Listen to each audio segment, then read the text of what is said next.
네, 어서와 요한일서는 처음이지 첫 번째 시간 2부를 시작해 보려고 하는데요. 아까 전에 이야기 못했던 그 쾌락주의 있지 않습니까? 네. 우리가 다들 좋아하는 쾌락주의. 그 영지주의하고 쾌락주의하고 어떻게 연관이 되어 있는지를 조금 설명해 주시면 좋을 것 같아요. 네. 아까 가연설 이야기 잠깐 했잖아요, 그죠? 네. 그러니까 예수님이 눈에 실제로는 몸을 입고 온 게 아니고 눈에 보였을 거야. 뭐 이렇게 얘기했다 했잖아요. 그러니까 이 사람들 육체에 대해서 부정적인 견해를 가지고 있는 사람들이에요. 그러면 이 육체를 어떻게 할 거냐? 가지고 있는데 죽을 때까지는 네. 두 가지로 나눠지겠죠? 어떻게요? 육체를 잘 제어해야 된다. 네. 그래야 우리가 더 영적인 걸 추구할 수 있으니까. 육체를 제어해야 돼. 그러면 어디로 빠질까요? 금욕주의로 빠지겠죠. 금욕주의. 네. 고행을 하고 막, 네. 네. 막 채식 먹고 이런 건 아닌가? 어쨌든 네. 그 당시에 네. 육체를 제어해야 된다. 라는 측면에서는 금욕주의로 빠지게 돼 있고, 네. 그 반대로 생각할 수 있죠. 네. 어차피 이미 버린 몸, 네. 죽을 때까지 육체는 이미 버린 거야. 네. 그냥 내버려 둬도 돼. 네. 네, 이렇게 되면 이게 어차피 영은 구원받았으니까 육체는 상관이 없어. 이러면서 이제 육체를 아무 상관없는 것처럼 내버려 두면 쾌락주의에 빠지게 되는 거죠. 그러면 금욕주의는 어떻게 보면 율법주의하고도 비슷한 맥락이 있을 것 같고 쾌락주의는 오늘날 살아가는 약간 구원파의 맥락과 비슷한 것 같기도 하네요. 전제가 비슷하죠. 그러면 이 영지주의의 어떤 가르침이 지금도 우리 생활에 있다라고 볼 수 있는데 여러분 이 영지주의의 가르침을 잘 벗어나려면 진짜 하나님, 참되신 하나님을 우리가 바르게 알 때 이 가르침에서 벗어날 수 있는데요. 여기에 대해서 요한은 뭐라고 설명하고 있습니까? 참된 가르침이 뭐라고 이야기하고 있습니까? 1절에서 4절에서. 그래서 요한은 1절을 시작할 때 네. 생명의 말씀의 태초부터 계시는 생명의 말씀에 대해서 시작하고 그 생명이 자신들이 정언하는 바고 그 생명을 누림으로 인해서 하나님과의 사귐에 들어갈 수 있다라고 그렇게 말합니다. 그래서 1절을 우리가 조금 더 유심히 보자면 태초부터 있는 생명의 말씀. 그 태초라는 말은 우리가 보통 태초하면 창세기 1장 1절에서 시작하는데 네. 태초라는 개념의 일단 기본적인 전제는 시간이 창조되기 전 네. 영원에 계시는 이제 그런 뜻으로 이제 이해하면 되고요. 그래서 영원부터 계시는 그 생명의 말씀. 그래서 말씀도 우리가 일반적으로 그냥 뭐 텍스트로 글자로서의 말씀이 아니고 헬라로 로고스가 됩니다. 아까 이제 영주주의 얘기했는데 영주주의가 신지식을 추구하잖아요. 네. 그래서 신지식과 물질 이 사이에 양극의 이 간격을 좁혀줄 수 있기 위해서 노력한단 말이에요. 네네. 그래서 이 사이를 또 좁혀주는 중재자로서의 존재를 이 사람들은 뭐라 불렀냐면 로고스라 불렀던 거죠. 근데 이제 요한은 뭐라 하냐면 그 로고스는 너희가 생각하는 그런 로고스가 아니시고 바로 이 생명이시다 라고 말하는 거죠. 그래서 생명이신 말씀, 생명이신 로고스. 그래서 로고스를 약간 좀 고유명사처럼 생각하시면 좋지 않을까. 바로 그들과 상대하기 위해서 그렇게 말한다고 보시면 되고, 그런데 그 생명은 아까 가인설 얘기했잖아요. 네. 그러니까 이렇게 인간의 모습처럼 나타나는 것이 아니고 실제다. 인간이었다. 실제다. 그래서 이제 1절을 보시면 우리가 듣고 눈으로 보고 자세히 보고 만졌다. 그래서 이건 사도들의 어떤 사도성을 주장하는 것이기도 하지만 그걸 통해 진짜 하고 싶은 말은 뭐냐면 그분은 그렇게 우리에게 진짜 목적 되시는 분이시다. 실제이시다. 이제 이 얘기를 하고 싶은 거죠.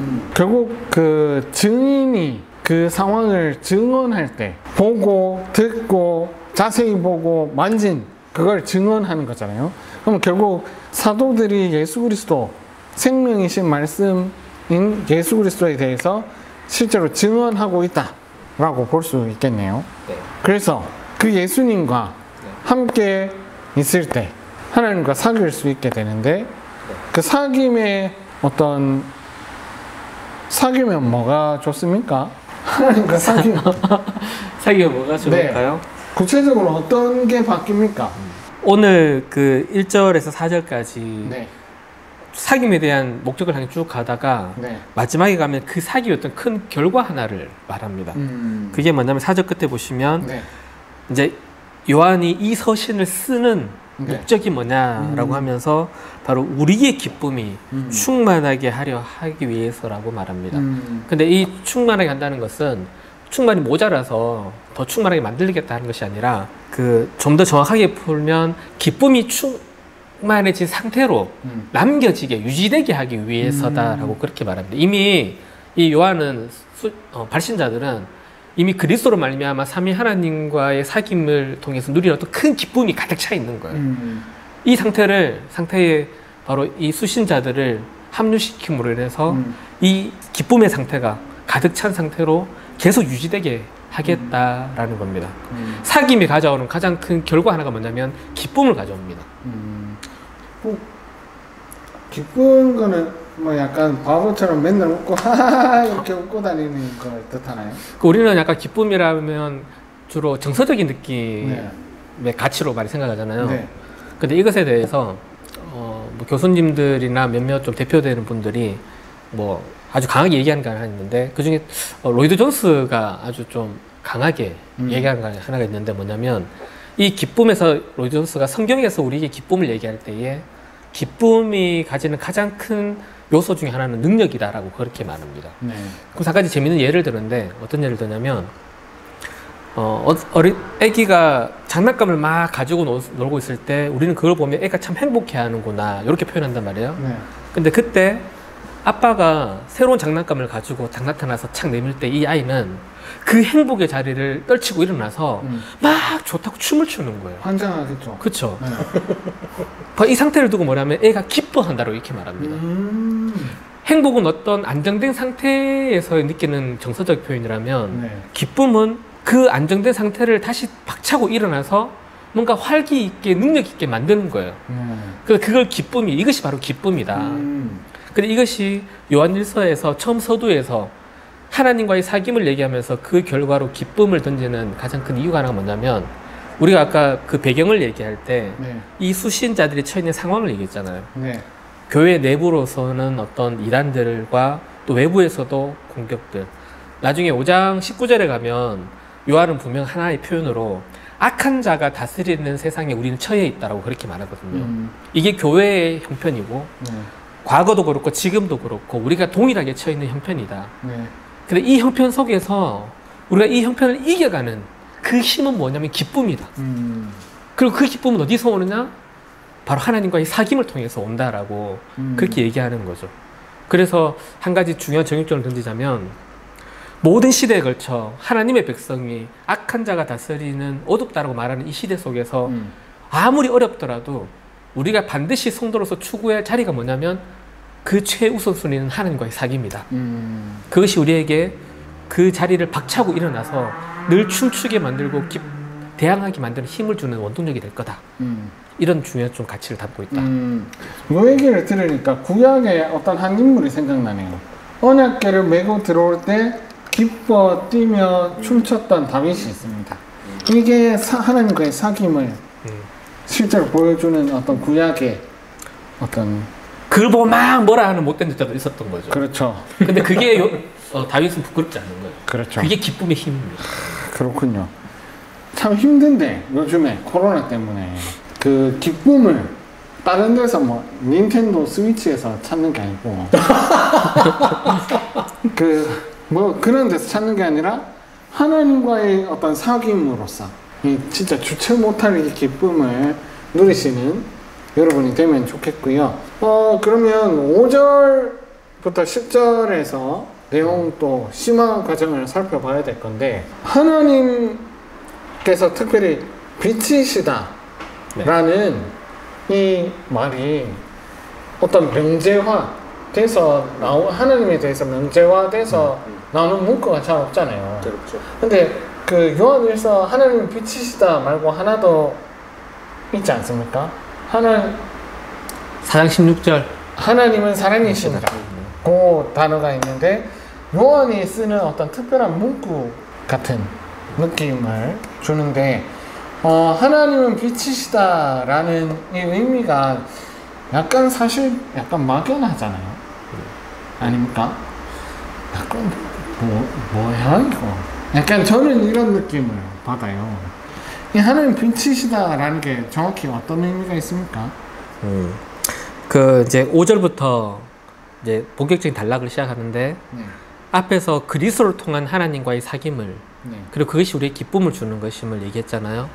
근데 구체적으로 실제로 이제 그리스도를 통해서 우리가 누리게 되는 하나님과의 사귐은 어떤 하나님과의 사귐이며 그것이 우리에게 어떤 마땅한 결과를 일으키는지를 이제 후반 단락에서 얘기를 합니다. 그래서 5절을 처음 시작할 때 자세히 보면 하나님은 빛이신 하나님이고 그 하나님과 사귀는 것인데 그 빛이신 하나님은 어떻게 알게 됐냐면 그에게서 듣고라고 합니다.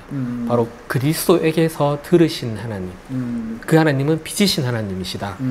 되게 중요한 게 제일 먼저 요한이 그리스도를 통해서 우리에게 하나님과의 사귐을 선언할 때 제일 먼저 선언하는 하나님은 빛이신 하나님이라는 겁니다. 네. 방금 얘기한 것처럼 4장 16절에 우리가 요한일서에서 너무 잘 알고 있는 하나님은 사랑이시라는. 그래서 우리가 보통 기도할 때도 우리 앞에 처음 어떤 하나님을 부르느냐 할 때 우리 많은 성도들이 사랑이 많으신 하나님, 사랑이신 하나님 참 많은 쓰는 표현이거든요. 바로 여기에 있는 건데 근데 그 사랑의 하나님보다 제일 먼저 선언하는 하나님, 우리가 가장 먼저 사귀는 하나님으로서는 빛이신 하나님이다. 그럼 도대체 빛이 뭐냐? 네.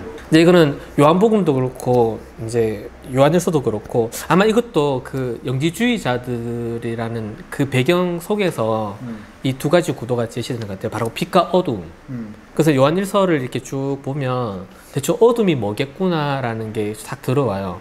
그래서 어둠은 가장 크게 보편적으로 뭐냐면 하나님의 계명을 벗어나는 것. 나타납니다. 하나님의 계명을 지키지 않는 것이 어둠에 행하는 거다. 이렇게 나타나는 거죠.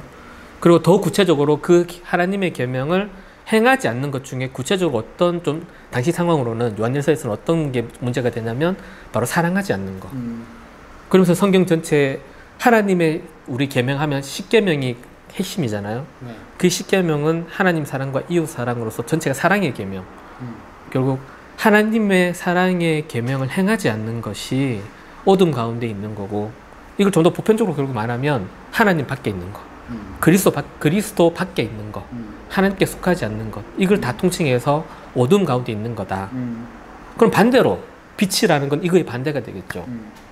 하나님 안에 거하는 것, 하나님께 속하는 것, 그리스도 안에 있는 것, 그리고 하나님의 계명대로 행하고 있는 것, 네. 사랑의 삶을 살고 있는 것, 이 모든 것을 빛이라고 말하게 되는 것이고, 이거는 결국 하나님께 속한 거니까 바로 하나님의 거룩성이 이 빛의 핵심이겠다라고 이제 그렇게 우리는 말합니다. 그래서 빛이신 하나님, 결국 거룩하신 하나님, 이 악한 자들이 다스리는 생각 구별되어 계시고, 하나님으로서 하나님이 가신 그 거룩성. 그래서 우리가 레위기를 생각하시면 레위기의 가장 큰 주제가 거룩성이잖아요. 네. 근데 그 거룩성이 어떻게 나타나냐면 하나님의 율법을 통해서 계속해서 표현되잖아요. 결국 하나님의 계명 안에 거하는 건 하나님의 거룩함 안에 거하는 것이고, 이것이 바로 빛이신 하나님 안에 거하는 것이다. 그래서 우리는 하나님이 빛이시다, 하나님의 거룩성을 나타내는구나, 이렇게 좀 기본적으로 이해하고 가시면 좀 무난할 것 같습니다.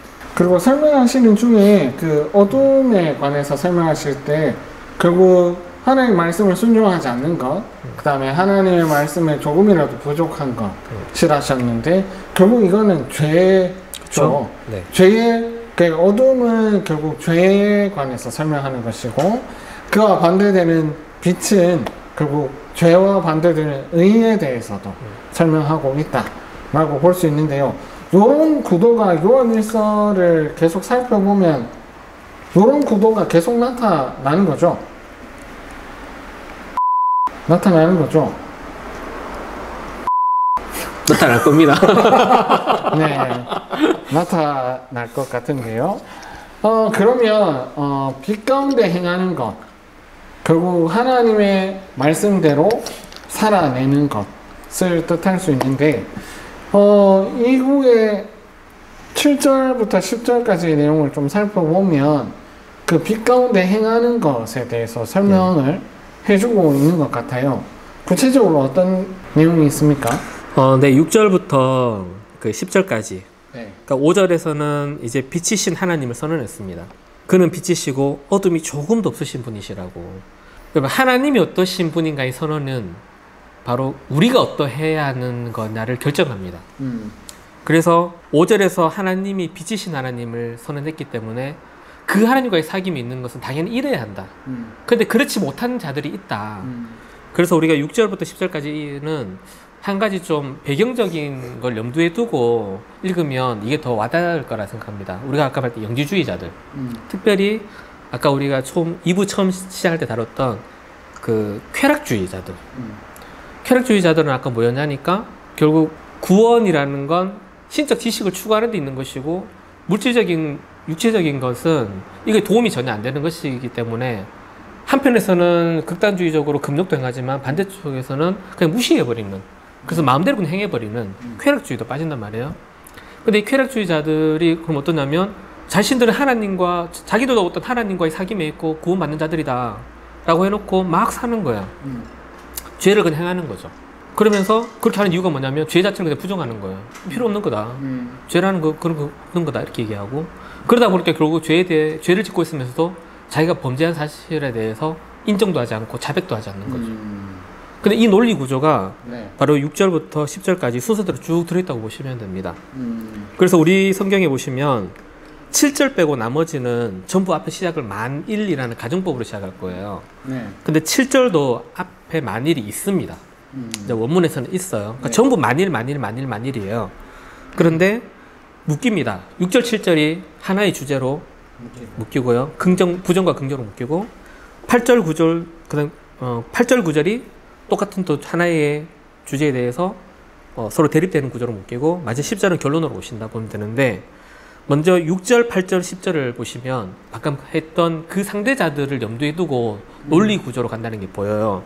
6절에는 어떤 그 가정법이었냐면 하나님과 사귐에 있다 하고 어둠에 행하면 8절은 죄가 없다고 말하면, 그리고 10절은 범죄하지 아니하였다 하면, 그러니까 죄를 행하면서 죄가 없다고 말하고 있고 그래서 인정하지 않고, 그러니까 요 컨텍스트 그런 자들이 있다는 거죠. 그런데 요한은 우리가 그렇게 말한다면 그건 아니지 않느냐, 이런 그 의도를 가지고 이제 쓰고 있는 거죠. 결국 이 6절에서 10절은 대비를 통해서 요한이 하고 싶은 말을 하고 있다고 볼 수 있는데, 네, 하나님과의 사귐은 이런 것이다를 그렇죠. 대비를 통해서 더 분명하게 드러내고 있다. 그렇게 했던 것입니다. 그래서 결론적으로 그리스도와 함께 하나님과 사귀는 중에 있는 그리스도인이라면 7절과 9절의 말씀처럼 삶을 살아내야 된다라는 것을 알려주고 있는 것이라 할 수 있겠네요. 그렇죠? 그 성도의 삶과 그리고 그 성도들 안에 분란을 일으켰던 영지주의자들의 삶을 대립해서 그 도마 위에 올려놓고 둘 다 참 하나님을 안다고 말하고 있는데 참 하나님과 사귐이 있다고 말하면서 우리는 죄가 없다 라고 말하거나, 여전히 그들은 어둠에 행하는, 그러니까 계명을 벗어나서 지들 하고 싶은 대로 살면서 어둠에 살면서 우리는 죄는 없어 라고 말하는 사람들이 있는데, 만약 성도라면 그렇게 말하지 않고 이렇게 하지 않겠냐 라는 게 그 숨은 의도라고 볼 수 있겠죠. 성도라면 우리가 참 하나님과 교제하고 있기 때문에 우리는 빛 가운데 걸어가기를 즐거워하는 사람들이고, 하지만 걷다 보면 우리의 연약함 때문에 죄를 지을 수 있지만 여전히 하나님께서는 그리스도 안에서 우리가 우리 스스로 우리의 죄에 대해서 하나님께 용서를 구하고 자백한다면 오히려 그것이 합당한 성도의 모습이지 않느냐. 어둠에 행하면서도 죄를 자백하지도 않고 죄가 아예 없다고 말하면 그럼 그 사람도 스스로를 속이는 사람이고, 그 모든 사람이 죄가 있다고 말하시는 하나님도 거짓말장애로 만드는 사람이고, 그런데 오히려 성도는 여전히 우리 가운데 연약함이 있지만 그 모든 죄를 하나님께 자백할 때 하나님 우리를 용서하시고 빛 가운데 걸어가도록 해주신다. 이게 참 하나님을 아는 사람의 모습이 아니냐. 이걸 이제 성도들에게 헷갈리니까 지금 뭐가 진짜지? 이렇게 헷갈리고 있으니까 이 성도들에게 뚜렷한 성도의 삶, 하나님과 교제를 누리는 참 사귐이 있는 사람들의 삶은 이런 삶이란다 라고 가르쳐준다, 이렇게 볼 수 있겠죠. 결국 컨텍스트에서 나왔던 영지주의자들의 가르침이 틀렸다는 것을 다시 한번 확정해주고 이렇게 살 것을 요한이 촉구하고 있는데요. 여기에 보면 좀 재밌는 게 있는데 6절부터 10절을 보면 말하는 게 나와요. 사귐이 있다 말하고 8절에 죄가 없다고 말하고 죄를 자백하고 그 다음에 범죄하지 않았다고 말하고 이 말하는 것과 관련이 있는데 특별히 제가 그 신대원에서 논문을 썼는데 이거하고 말하는 것과 관련이 있는 얘기를 논문으로 썼어요. 무슨 말이냐면 말에는 힘이 있고 그 힘에 의해서 어떠한 행동이 따라오는 것을 말하는데요. 이제 말을 하고 나서 이 행동이 따라오지 않으면 이 말하는 것 자체가 거짓말이 돼버리고 그래서 이 말에는 결국에는 효력이 없어지게 돼버리는 거예요. 이걸 조금 어려운 말로 스피치 액트라고 그 우리 말로는 화행이라고 말하는데 쉽게 생각하면 과학 시간에 실험을 하잖아요. 그러면 예를 들어서 A를 넣었으면 실험 결과 값에 A가 나와야 되는 게 정상인데 A를 넣었는데 B가 나오면 이 A를 넣은 게 효력이 없어지게 돼버리는 거죠. 그래서 결국에 이 말함과 동시에 따라오는 행동의 열매가 있어야지 이 말에 효력이 있다 라고 할 수 있는 것이죠. 그래서 우리가 범죄했다고 말하지만 하나님께 죄를 자백할 때 하나님께서 우리에게 용서를 주신다는 것을 볼 수 있는데 이것 자체가 성도로서 하나님에 대한 고백을 하면서 죄 가운데 거한다면 진짜 하나님 믿고 있는 거 맞나? 하는 생각을 다시 한번 해봐야 된다는 거 우리 사도 요한께서 가르쳐 주고 있는 것 같습니다. 그러면 오늘 요한일서 1장을 계속해서 살펴봤는데요. 성환 선생님, 오늘 1장에서 좀 구체적인 어떤 적용의 말씀들을 우리가 살펴보면 어떤 게 있을까요? 뭐 여러 가지를 우리가 살펴볼 수 있을 텐데 일단은 다른 건 무엇보다도 이 사도 요한의 어떤 증언의 핵심이 우리가 빛 가운데 거하는 사람이다 라는 데 있잖아요. 근데 이제 이거 저도 그렇고 이걸 듣고 있는 운동원들도 그렇고 우리가 곰곰이 한번 생각해 보면 우리가 어떤 뚜렷하게 우리의 어떤 신앙 양심에 이건 뭔가 내가 잘못한 것 같은데 이래서는 안 되는데 라는 일들이 늘 있어요. 근데 그때 주로 우리가 하는 방식 중에 하나가 자기 합리화죠. 네. 하나님 뭐 용서하셨다는데 이 정도는 넘어가 주신 거 아닌가? 뭐 이렇게. 그럼 내가 볼 때 이거 그렇게 큰 잘못 아니니까 그냥 넘어가도 되지 않나? 그렇죠. 약간 이런 생각을 할 때가 있을 것 같아요. 뭐 그러면서 누가 네 그거 잘못한 거잖아 얘기하면 괜히 기분 나쁘고 나도 알지만 하자면 내 인정하기보다는 이제 변명하고 합리화하고 그래서 그냥 아무것도 아닌 것처럼 그럴 때가 종종 있는 것 같아요. 특별히 지금 코로나 상황에서 사실 따지고 보면 우리의 모든 예배가 개인의 어떤 의지에 많이 달려 있기도 하잖아요. 네. 우리 운동원들도 좀 많이 그럴 텐데 이제 그럴 때 우리가 우리 스스로를 정확하게 돌아보는 게 필요하겠구나. 오히려 하나님께서는 우리에게 왜 이렇게 했어? 라고 하기보다는 이제 우리가 오히려 하나님 앞에 자백하고 우리의 잘못을 하나님께 고백하고 그럴 때 여전히 지속적으로 앞으로도 계속 주어지는 하나님과의 사귐 속에서 얻어지는 그리스도의 속죄의 은혜가 우리 안에 있어야 된다. 그걸 우리가 믿느냐 안 믿느냐가 결국에는 우리의 삶을 좌지우지하고 있는 것 같아요. 뭐 작은 잘못이다 할지라도 우리가 늘 기도의 자리에서 하나님 앞에 자백하고 예수님께 용서를 얻는 그런 은혜가 우리를 계속 하나님과의 사귐에 대한 확신으로 이끌 수 있다 생각을 하고 우리 운동원들도 자신을 속이는 그런 일들에서 벗어나서 오히려 하나님께 자백함으로 하나님의 은혜를 얻는 그런 삶을 살면 좋겠다. 저도 마찬가지고. 성태현 선생님, 오늘 본문에서 우리가 꼭 좀 기억하고 한 주간 지냈으면 좋겠다 싶은 적용점이 있을까요? 뭐 성원 사님이 다 얘기하셨는데 재차 저도 근데 한 번 더 좀 얘기하자면 지금 요한이 이 서술에 가는 이 순서 그대로 우리가 좀 적용을 우리 신앙의 기초를 이 요한이 우리에게 서신 쓰는 방식 그대로 좀 닦아가야 되지 않겠나 싶어요. 뭐냐면 하나님과의 사귐이 모든 시대를 가는 성도들이 가장 추구해야 하는 가장 기본적인 진리. 그러니까 요한은 당시 수신자들이 여러 가지 어려운 형편에 있을 텐데 그 형편 각각에 대해서 이렇게 해라 저렇게 해라 얘기하는 게 아니라 그 형편을 초월하는 흔들리지 않는 어떤 견고한 틀을 제시하는 거죠. 그래서 하나님과의 사귐이고 그 사귐이 그 상황을 이겨가는 어떤 시대든 이겨가는 기쁨을 줄 것이며 그건 그리스도를 통해서다 라고 그렇게 얘기한다는 거죠. 그런데 그래서 이걸 하나님과의 사귐이라 그랬단 말이에요. 그래서 우리는 실제로 교회 성도로서의 사귐은 어떻게 이루어져야 되는가를 좀 더 진지하게 고민을 해봤으면 좋겠어요. 같이 볼링 치면 사귀는 걸까?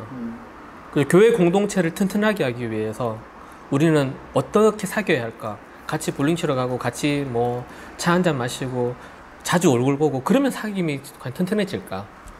근데 요한은 그런 식의 사귐이 아니라 그리스도를 함께 누리라고 머리 대신 그리스도에게 우리가 붙어 있으면 각각 손이고 발이고 눈이고 다르지만 한 몸의 지체로 사귐이 이루어지는 것처럼 우리가 그리스도를 진짜 누려갈 때 특별히 서로 살갑게 친하지 않더라도 우린 진짜 사귐 가운데 있다는 확신을 누리게 되는 거죠. 그리고 이제 그것이 결국에는 성도 간의 진짜 교제도 이루어지게 한다. 우리가 아까 저기 6절, 7절에 보시면 그렇게 빛 가운데 계신 것 같이 우리도 빛 가운데 행하면 우리가 서로 사귐이 있고 그리스도를 통해서 그런 하나님과의 사귐을 누리면 그래서 그 빛 가운데 있으면 우리 안에 서로 사귐도 정말 그냥 이루어지는 거다.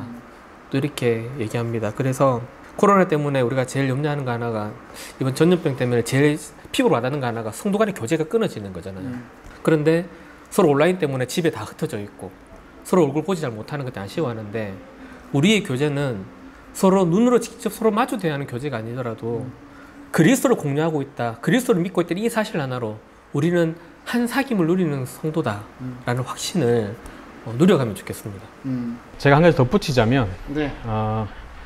이제 사귐이 결국 우리가 하나님과의 누리는 핵심이잖아요. 이 사귐이라는 단어 아까 제가 일부에서 약간 떡밥을 던졌는데 하나님이 우리에게 주시고 네. 우리는 받아요. 그죠? 그렇죠. 예, 예수님을 공유한다는 것 자체가 하나님이 그 아들을 보내주셨고 우리는 보내신 그 자 예수님을 믿는 거죠.